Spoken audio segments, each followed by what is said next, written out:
ये 43 त्रिकोण जो है श्री यंत्र का नवावर्ण पूजन, जहां आपको पंचदशी की दीक्षा दी जाती है, इसमें हर एक त्रिकोण का पूजन किया जाता है। यह हर एक त्रिकोण जो है श्री यंत्र के राजमहल का एक एक विभाग है।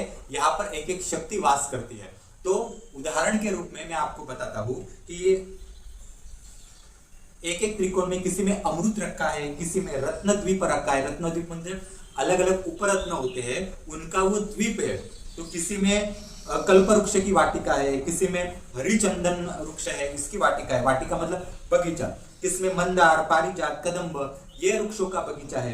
किसमें वज्र रत्न, वैडूर्य मतलब गोमेद रत्न, वैडूर्य मतलब लहसुनिया जिसे बोलते हैं ना, कैट्स है वो। किसी में इंद्रनल, गोमेद, मुक्त रत्न, मरकत रत्न, विद्रुम रत्न, माणिक्य रत्न, इस तरह से अलग अलग जो है वहां पर रत्न रखे हुए हैं।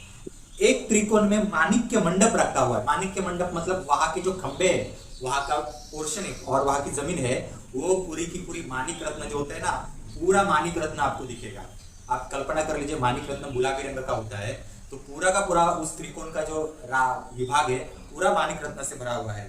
किसी में सहस्त्र स्तंभ मंडप है, तो एक त्रिकोण ऐसा है इसमें, ये 43 त्रिकोण में, उसमें सहस्त्र स्तंभ का मंडप है।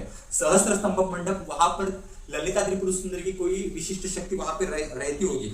इस तरह से मित्रों ये अलग अलग त्रिकोण है ना, इनका पूजन होता है, अलग अलग शक्तियां वास करती है। कुछ में अलग अलग बगीचे हैं, कुछ में अलग अलग मूल्यवान रत्न है, कुछ में अलग अलग देवी की शक्तियां रहती है और उनका पूजन होता है। आप जब श्री यंत्र का पूजन करोगे ना, जब आपको पंचदशी की दीक्षा मिलेगी, तब 3 से 3.5 घंटे की पूजा है, जिसमें आपको ये श्री यंत्र का पूजन सिखाया जाता है।